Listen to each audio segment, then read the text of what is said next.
She was an alien bride, shackled and hopeless, until one human defied an empire. The hum of the ship was the only sound in the cold metal chamber. Jara sat bound to her seat, her silver wrists cuffed to the rail beside her. The restraints were polished, beautiful, and cruel, a symbol of ownership disguised as ceremony. Outside the small viewport, the stars drifted past like silent witnesses to her humiliation. Only a week ago, she had been the proud daughter of Lord Velis of Lyra Reach. Now she was nothing more than a bargaining piece in an interstellar treaty. Her father had traded her hand to the Drexel sovereign in exchange for peace. Peace bought with his daughter's freedom. The reflection in the steel wall mocked her. Pale blue skin almost glowing under the harsh white lights. White hair that once fell free, now tied in a regal braid she hadn't chosen. The gown she wore shimmered like liquid metal designed to impress, but she felt more naked than ever. "Straighten your spine, Lady Velis," barked Matron Rel, the Drexel overseer. Her sharp claws tapped the wall near Jara's head. A future consort must not slouch. Jara obeyed silently. She had learned that resistance only brought pain.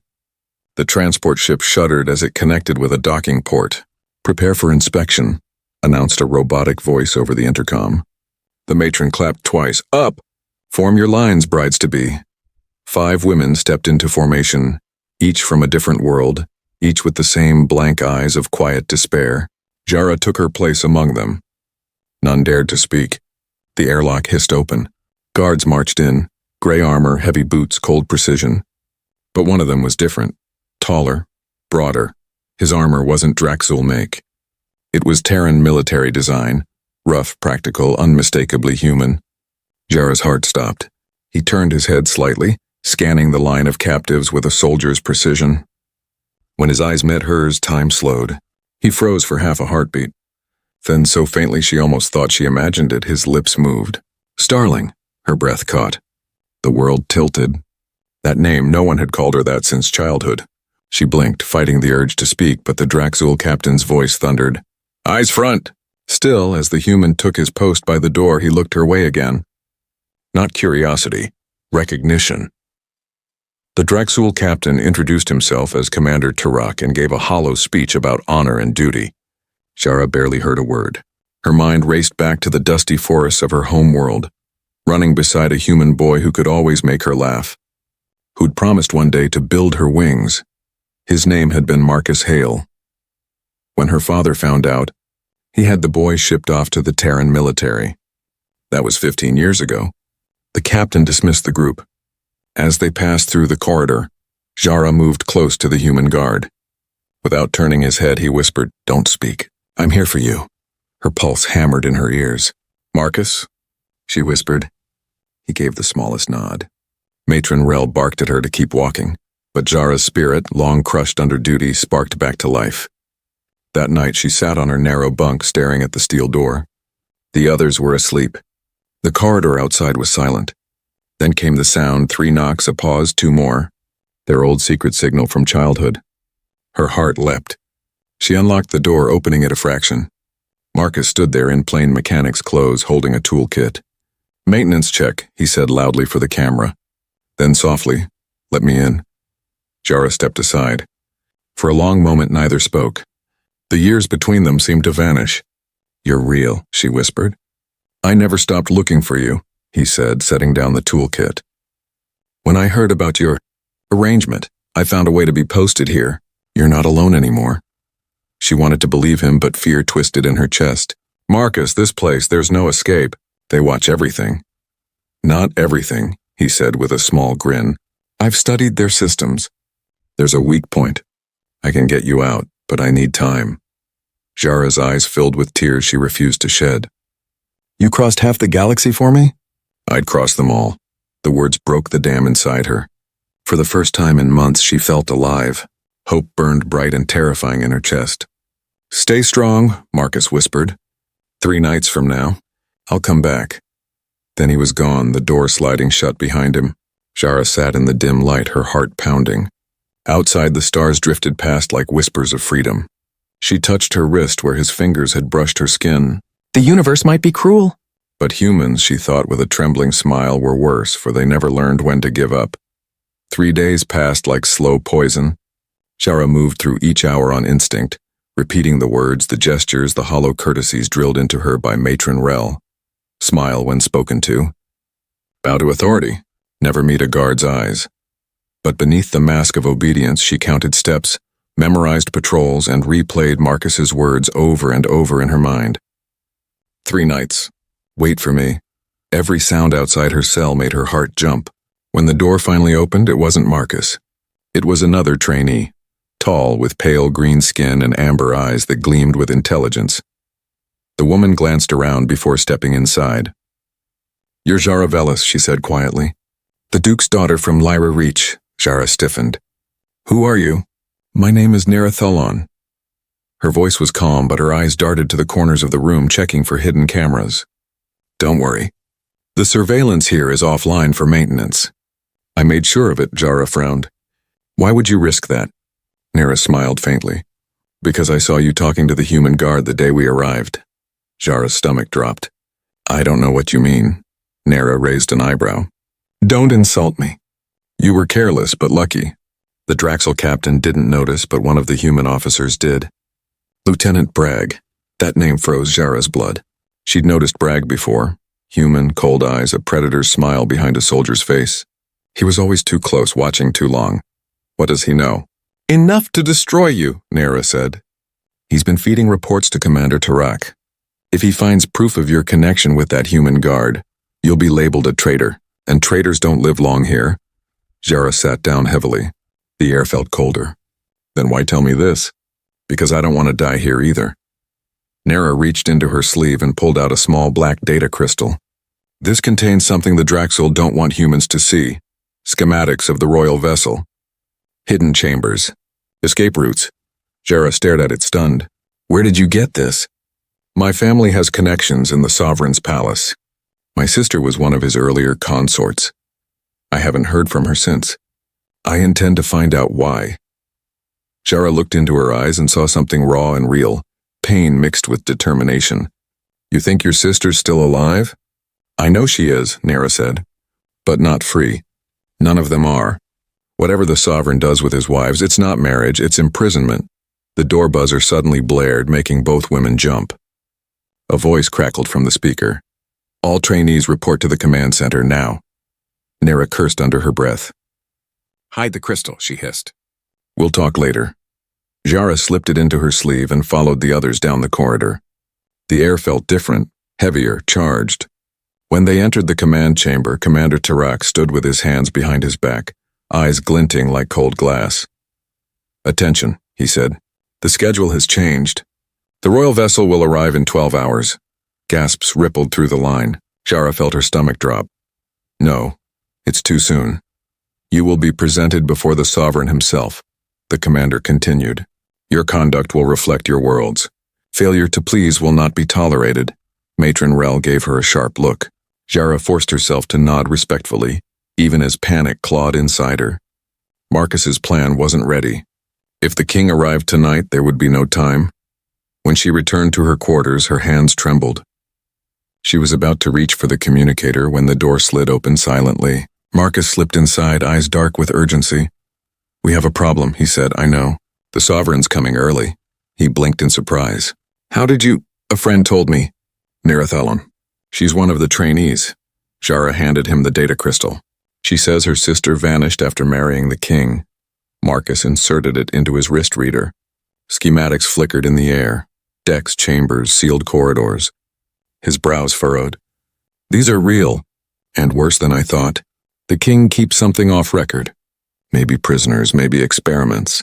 There's more, Jara whispered. Bragg's a spy. He's reporting to the Draxel. Marcus cursed softly. Then we can't wait. We move tonight. She stared at him. Tonight? There's a cargo shuttle docking in 4 hours. A friend of mine from the Terran Guard owes me a favor. He'll take us as far as the Proxima outpost. Jara hesitated. What about Nara? We can't leave her here, Marcus nodded. Bring her to Cargo Bay 3 at O200, but make sure no one follows. He turned to leave, then paused. His expression softened. Jara, if anything happens, remember this isn't about just us. It's about every human and alien chained by their rulers. Her heart ached. Don't talk like that. You'll make it out. He smiled faintly. Humans always make it out, one way or another. When he was gone, Jara stood alone, clutching the hidden crystal. The station lights dimmed to night mode, bathing the halls in ghostly blue. Somewhere beyond those walls, the Sovereign's ship was drawing closer. And for the first time, Jara realized this wasn't just a rescue. It was a rebellion waiting to ignite. The next day came faster than fear itself. The entire outpost buzzed with tension. Metallic banners of the Draxul Empire hung from the ceiling, and the air smelled of ozone and polished steel. The Sovereign's ship, the Obsidian Crown, was approaching. Jara could feel the vibration in the floor plates. Every tremor brought her closer to a fate she refused to accept. Eyes down, posture straight, Matron Rel barked. Her thin lips curled with fake pride as she paced before the lined-up trainees. You will address His Majesty only when spoken to, and you will smile. Even if your soul is screaming. Jara almost smiled at that, almost. Her soul was screaming, but she had a plan now and a promise. Marcus would be waiting in Cargo Bay 3 at 0200. All she had to do was survive until then. The deck lights dimmed, then pulsed gold. A low voice came over the intercom. Royal vessel docking in 10 minutes. The sound made her chest tighten. When the airlock opened, the Sovereign of Draxul stepped through. Jara had seen his image in official broadcasts. A towering reptilian being with copper scales and molten gold eyes, but the sight of him in person made her breath catch. Power radiated from him like heat. The guards bowed low. Even Matron Rel's arrogance melted into trembling obedience. The Sovereign's gaze swept over the line of brides, and when his eyes found Jara, they lingered. So, he said, his voice deep, melodic, and dangerous. The daughter of Lord Velis, I have heard much of your discipline. Jara lowered her head. Your Majesty honors me beyond measure. Lift your face, she obeyed. The golden eyes studied her, almost curious. Then his mouth curved in something that might have been a smile. Walk with me. The matron's eyes widened, but she said nothing. Guards fell in behind them as the king led Jara through the grand hall toward the observation dome. The stars glowed outside, sharp and infinite. Do you fear me, Lady Velis? He asked, watching her reflection in the glass. I fear failing to serve my purpose, she replied carefully. He chuckled, the sound both soft and terrible. A diplomatic answer. You will do well in my court. Jara forced a polite smile, though her pulse thudded like a drum. She needed to keep him talking, to appear loyal until she could slip away. Your Majesty's empire is vast, she said. I've read that it spans 47 systems. 49, he corrected, amused. But soon 50. Once your father's sector joins us completely. A chill crept up her spine. He wasn't speaking of peace. He was speaking of conquest. Before she could respond, the door slid open behind them. Commander Tirak entered, bowing deeply. Forgive the interruption, Majesty, but a matter of security requires your attention. Speak, the Sovereign said. Tirak hesitated, glancing at Jara. Perhaps in private. Whatever concerns my safety concerns my future consort, the Sovereign interrupted smoothly. Continue, the commander's voice was tight. We've discovered a human guard attempting unauthorized communication with a shuttle in orbit. His name is Sergeant Marcus Hale. The air left Jara's lungs. The Sovereign's expression didn't change, but his eyes sharpened. A human guard, he repeated. And his motive? We suspect an escape attempt, Tirak said. Possibly involving one of the brides. Jara's fingers curled into fists inside her sleeves. Her heart screamed, don't react. Years of noble training saved her. She bowed slightly. How shameful, Majesty, to think a Terran would betray his post. The king's eyes lingered on her face for one too long moment. Then he smiled again, and somehow that was worse. Indeed, we cannot allow disobedience to spread. Bring this human to me. Yes, Your Majesty. As Tirak left, the Sovereign turned back to the viewport. It seems humanity still struggles to understand loyalty, he mused. Jara forced her voice steady. Humans are unpredictable. It is both their weakness and their strength. His gaze snapped toward her again. Strength? She swallowed. So I've read. For a heartbeat, the room was silent. Then the deck shook violently. Sirens blared. The lights flickered red. The Sovereign's head whipped toward the door. Report! A guard's voice came through the intercom. Unidentified vessel firing on the station. Shields at 60%. The king's lips curled. Rebels, he hissed. Seal the lower decks. Prepare my ship for launch. Jara struggled to keep her balance as the deck trembled again. Smoke curled from a ceiling vent. She clutched the railing, her heart racing not from fear but realization. This was Marcus. He'd triggered a diversion. The Sovereign turned to her. You will accompany me to my vessel. It is no longer safe here. Jara bowed quickly, hiding the surge of hope inside her. Of course, Your Majesty. Escorted by guards, she followed him through flashing corridors, past alarms and panicked soldiers. Red light bathed everything like the station itself was bleeding. When they reached the royal shuttle bay, she caught a glimpse through a side window. Amid the chaos, she saw movement. 2 figures in maintenance suits. One turned his head. Even through the haze, she recognized that face. Marcus. He saw her too. A silent promise passed between them across the smoke-filled deck. Tonight. As the Sovereign's escort guided her into the royal vessel, Jara's fear melted into something sharper. Purpose. If Marcus was risking everything, then she would too. No matter what the Sovereign planned. No matter how many eyes were watching, the fire had already begun, and this time, it was humanity that had lit the match. The royal vessel, Obsidian Crown, hummed like a living creature as it tore away from the burning station. From her seat beside the Sovereign, Jara watched the outpost shrink behind them, a spark against the endless dark. She wanted to scream, but her face remained calm, a perfect mask of obedience. The ship was magnificent. Black hull, crimson lights, and corridors carved with alien sigils that shimmered faintly as they walked. Every surface gleamed. Every sound echoed. It was the kind of beauty that hid cruelty in its bones. The Sovereign led her through gilded doors to a lavish chamber draped in metallic silk.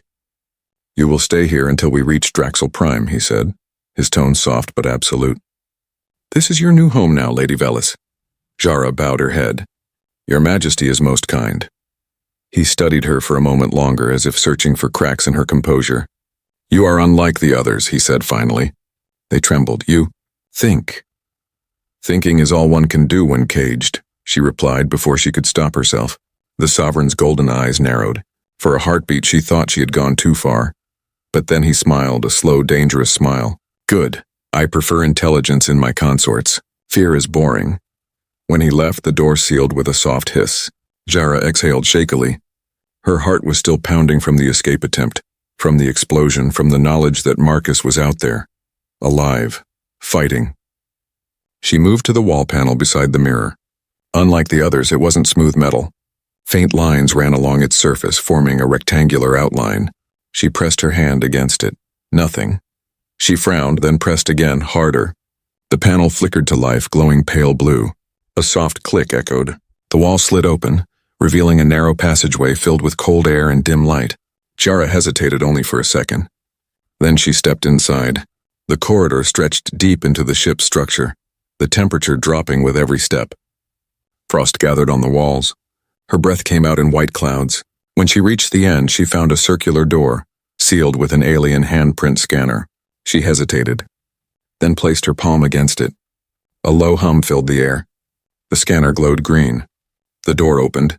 Inside was a vast frozen hall bathed in ghostly blue light. Rows upon rows of transparent pods lined the walls, each one containing a woman. Different races, different ages, each perfectly still, each dressed in ceremonial gowns identical to Jara's. Her stomach twisted. She stepped closer to one of the pods. Inside, a woman floated as if asleep, green-skinned, slender, peaceful. Jara recognized her face from a photo Nera had shown her. Her sister. What is this?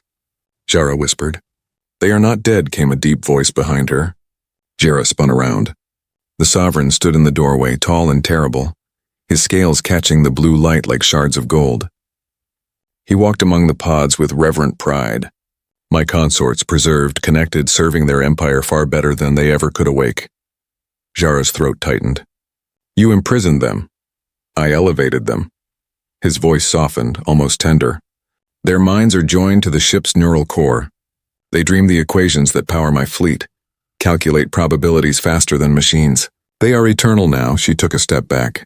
You turned them into processors. He stopped before her, golden eyes glowing faintly.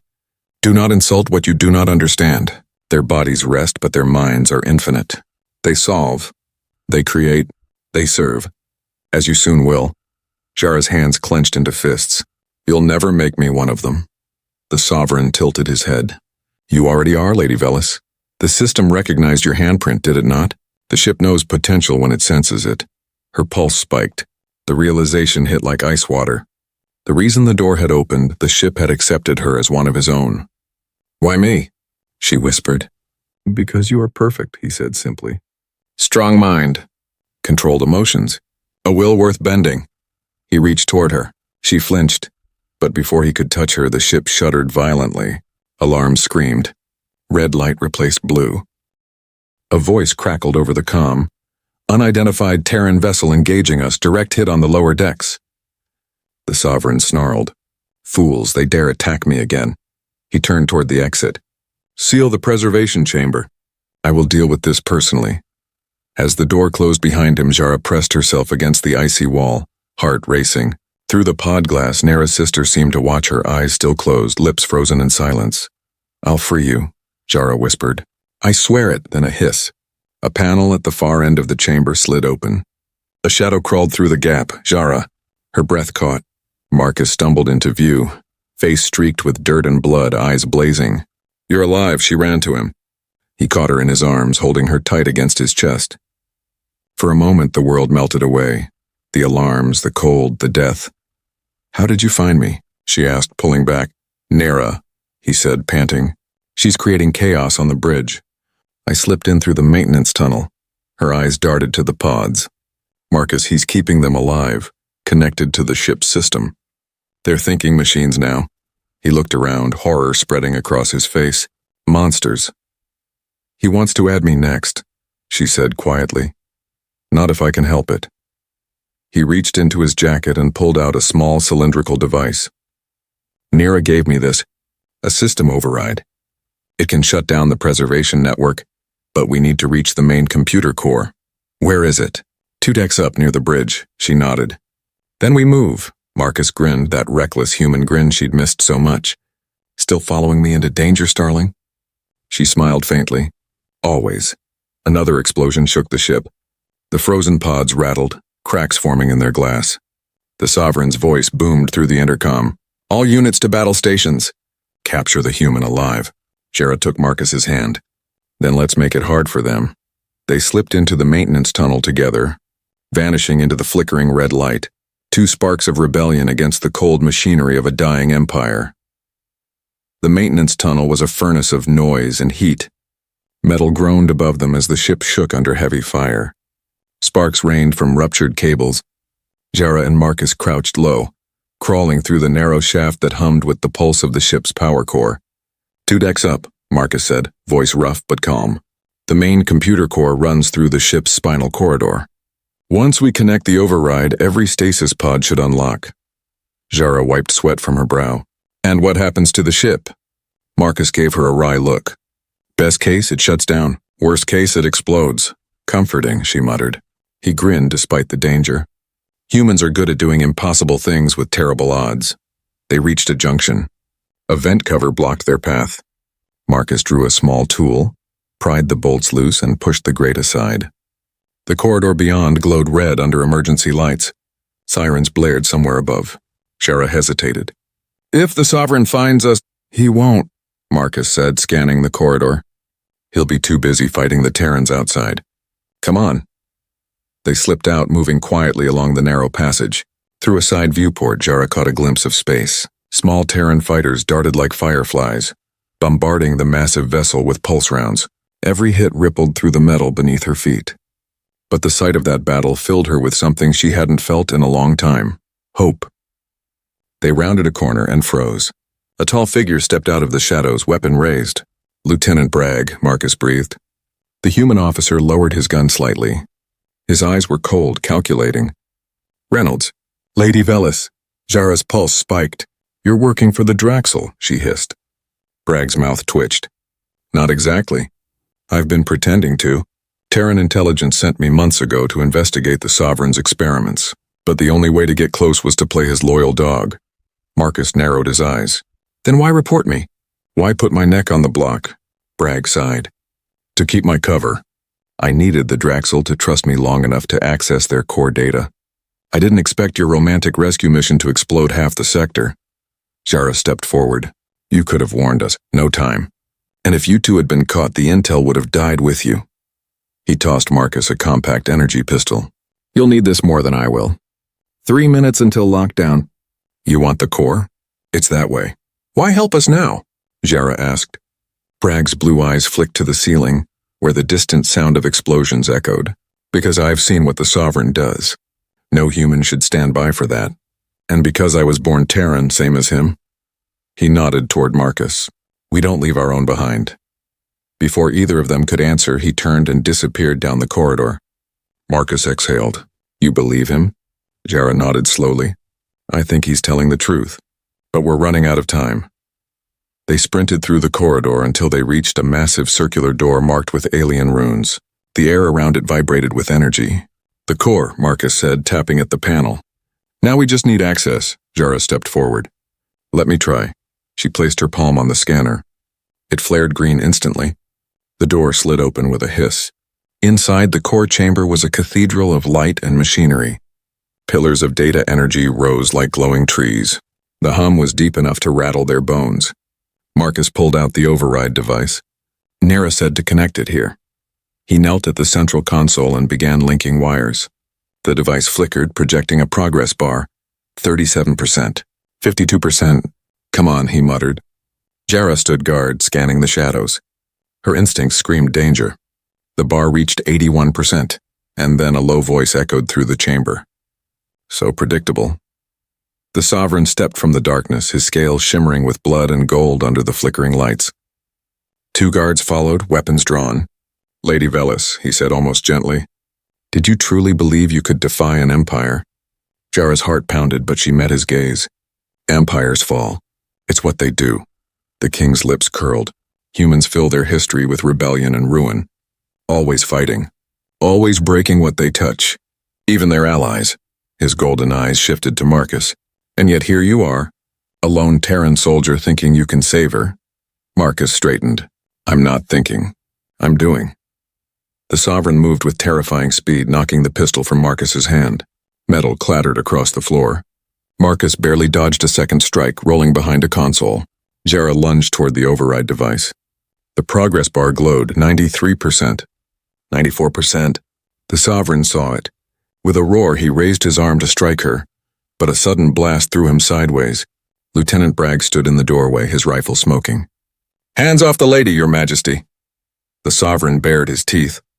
You traitor. Better a traitor than a monster. Bragg shot back, firing again. The guards fell. Sparks exploded across the chamber. Marcus scrambled to his feet and pulled Jara behind a console as debris rained down. The override device beeped. 100%. System release initiated. All over the ship, alarms screamed. The hum of the core changed pitch, becoming a rising, almost human cry. What have you done? The Sovereign bellowed. Jara stepped out from cover, her eyes blazing. I freed them. The lights flickered blue, then white. Somewhere deep in the ship, 1,000 pods cracked open. The Sovereign charged, but Marcus met him head-on, slamming his shoulder into the alien's chest. The two crashed into a control pillar. Marcus! Jara shouted. He grunted, straining against the creature's strength. Get to the pods! I'm not leaving you! Bragg fired again, striking the Sovereign's shoulder. The king roared, stumbling back. You'll pay for this. Another explosion rocked the ship. The ceiling tore open. Fire rained down. Marcus grabbed Jara's arm. We have to go. They ran for the exit as alarms wailed and steam burst from ruptured pipes. Behind them, the Sovereign's voice thundered through the flames. You can free their bodies, but their minds will always belong to me. Jara glanced back once and saw him vanish into the smoke. They didn't stop running. Somewhere above, the sound of Terran fighters grew louder. Reinforcements had arrived. But deep inside the ship, amid chaos and fire, Jara knew one truth. Humanity had done what no empire dared. They had fought the impossible and won the right to hope. The ship burned from the inside out. Fire licked the corridors. Alarms howled like sirens of judgment. And the obsidian crown, the pride of the Draxul Empire, was dying. Jara and Marcus ran through smoke-filled passages, the metal beneath their feet glowing hot. Sparks rained down as bulkheads sealed behind them, cutting off the flames but trapping the heat. The air was thick, metallic, and hard to breathe. Cargo bays ahead, Marcus shouted over the noise. Escape pods should be... A beam of plasma tore through the ceiling, cutting off his words. The explosion threw them both to the floor. Jara coughed, pushing herself up, vision blurred. The ship groaned, tilting sharply to one side. Gravity faltered for a moment, then slammed back with brutal force. Marcus was already moving, helping her to her feet. Come on, Starling. We don't have long before this thing rips itself apart. They stumbled around the wreckage of the hull. As they reached the final turn toward the bay, the sealed door hissed open and Jara froze. Nara stood there, her green skin streaked with soot, amber eyes blazing. You made it, Nara, Jara gasped. You're alive! Barely, she replied, clutching a blaster. I shut down the bridge controls long enough to confuse their targeting. The Terran ships are closing in. Behind her, the escape bay was chaos. Rows of pods already ejecting, carrying freed women and injured crew into the void.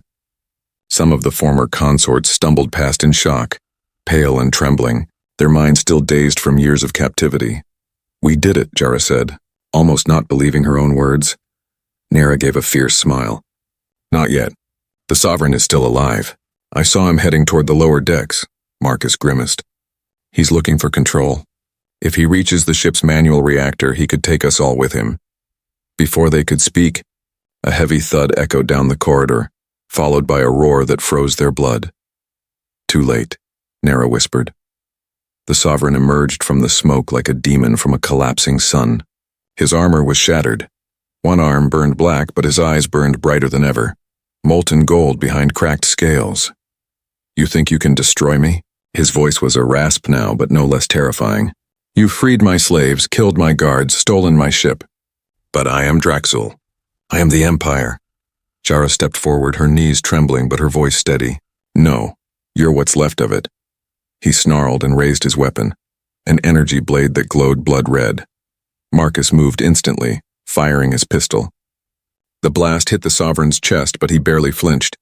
In one motion, the alien swung his blade, slicing the gun clean in half and throwing Marcus against a wall. Marcus! Jara screamed. He groaned, forcing himself up. Still breathing. The Sovereign turned his golden gaze toward her. You, Lady Velis, were meant to be eternal. You could have ruled beside me. Instead, you chose the insects who scurry between stars. Jara backed away slowly, drawing Nara's blaster from her belt. I chose freedom. He laughed, the sound harsh and metallic. Freedom is chaos. You don't understand power until it's taken from you. Then you're about to understand it very well, Marcus said, voice hoarse but steady. Jara fired. The bolt struck the Sovereign's shoulder, forcing him to stumble. Marcus rushed in, tackling the creature with raw force. The impact shook the floor. They crashed against a wall of flickering consoles, each strike echoing through the dying ship. Go, Marcus shouted as the Sovereign threw him aside. Get the pods ready. I'm not leaving you, Jara yelled. You have to. His voice broke with desperation. Someone has to tell the galaxy what he did here. The Sovereign lunged again, claws tearing through the air. Marcus dodged barely, countering with a piece of debris. The jagged metal plunged into the Sovereign's chest, but the creature laughed unfazed. I have survived 100 assassins, he growled. You are nothing. Marcus spat blood and smiled through it. That's where you're wrong. I'm human. He slammed a small device, a spare Terran grenade, against the Sovereign's chest plate and rolled away. The blast threw the alien backward, shattering the remaining wall behind him. A rush of fire and wind screamed through the bay. Jara grabbed Marcus's arm and dragged him toward the escape pods. Nara covered their retreat, firing burst after burst into the Sovereign's silhouette as flames devoured the deck. They reached the last pod. Nara shoved Jara inside. Go, I'll cover you. No, Jara cried, but Marcus hit the launch switch. The hatch sealed with a hiss. Through the viewport, Jara saw Nara still firing, the Sovereign advancing with his burning eyes fixed on her. Then the pod ejected, spinning away into space. The ship erupted behind them. The obsidian crown cracked apart, a dying star exploding in silence. Jara pressed her hand against the glass, watching the wreckage fade into distant light. Her chest ached, not from fear, but from the unbearable thought that she might have lost Marcus again. Then, movement. Another pod shot from the debris field tumbling through the fire. Her heart stopped. Marcus. The Terran fighter craft swarmed in, pulling both pods toward safety. The comm system crackled to life. His voice, weak, rough but alive, came through. "Still here, Starling." Tears streamed down her cheeks. "You promised, and I meant it." Behind them, the wreckage of the Sovereign's flagship burned against the stars. The Draxul Empire had lost its crown. Humanity, once dismissed as primitive, had shattered it, with nothing more than courage, loyalty, and stubborn defiance. As the rescue vessel's bay doors closed around them, Jara whispered, "Humans, you never stop fighting, do you?" Marcus smiled faintly through the static. "Not when someone needs saving." Outside, the flames died, leaving the black of space and a new dawn for every world that had ever been enslaved. 3 months later, the stars above Lyra Reach shone brighter than Jara remembered. The sky was clear. The twin moons reflected across the glass domes of her father's estate, and the wind carried the scent of blooming silverleaf trees, the same trees she once climbed as a child before the galaxy took her away. The war was over. The obsidian crown was gone, scattered in the void like ashes of tyranny. The Draxul Empire had fractured, its provinces breaking free, its rulers arguing over who was fit to lead. For the first time in 1,000 years, the balance of power had shifted, and the name that kept echoing through the star channels wasn't sovereign, it was humanity. Inside the grand hall, her father's diplomats laughed and toasted under crystal lights. The Duke of Lyra Reach had survived the storm, barely, and ever the survivor had aligned himself with the new Terran Alliance Council. Jara could hear his voice booming from inside, polite words of peace, commerce, rebuilding. But she stood on the balcony, away from all of it, staring into the horizon. The wind tugged at her pale hair, carrying whispers of old ghosts. She thought of Nera, lost in the fire, brave till the end, and of the hundreds of freed women now finding their way in the galaxy, rebuilding shattered lives. The Alliance had promised to protect them, and Jara had made sure it wasn't just a promise.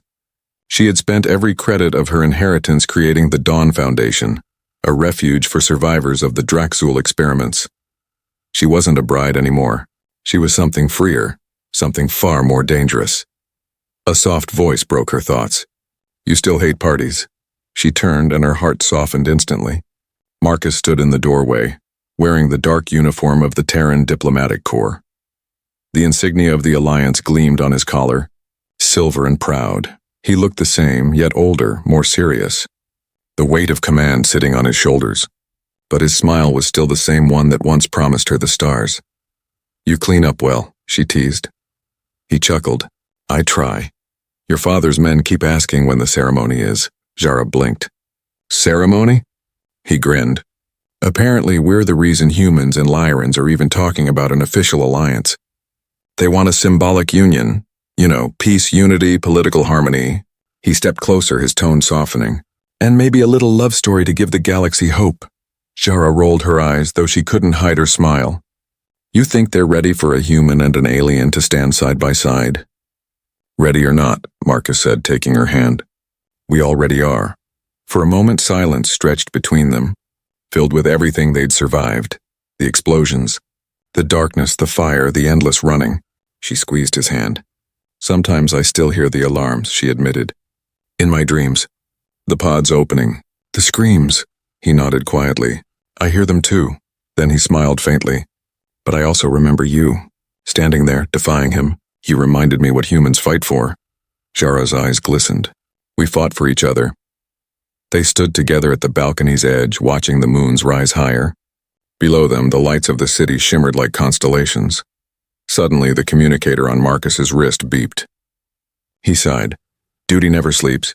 Who is it this time?" Jara asked, amused. He tapped the screen and a familiar voice crackled through. "Lieutenant Bragg reporting in. New intelligence.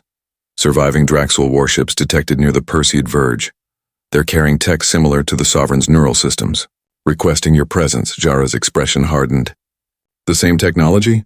"Sounds like it." Marcus looked at her. "I told you it wasn't over." She smiled, tired but fierce. "Then we finish what he started." He raised an eyebrow. "You mean what we started?" "Right," she said softly. "Humans never do anything halfway." Marcus smirked, clasping her hand. "Exactly. They turned back toward the hall where diplomats laughed over wine and peace treaties. None of them understood that true peace wasn't made in speeches. It was guarded by people like them, those who'd seen the cost of power and lived to defy it. Jara glanced up at the stars, where the debris of the obsidian crown still drifted unseen, and whispered, "For Nera. For all of them." Marcus squeezed her hand. "For humanity. For every world that refuses to kneel." The night wind swirled around them, carrying the faint echo of engines rising above the clouds. A Terran dropship, sleek and bright, ready to depart for the next frontier. Together, they stepped forward into the light side by side, two souls from different worlds, bound by the same fire that had once burned through an empire. And as they vanished into the starlit sky, the universe seemed to whisper their shared truth. That freedom once sparked never dies. It only waits for someone brave enough to light it again.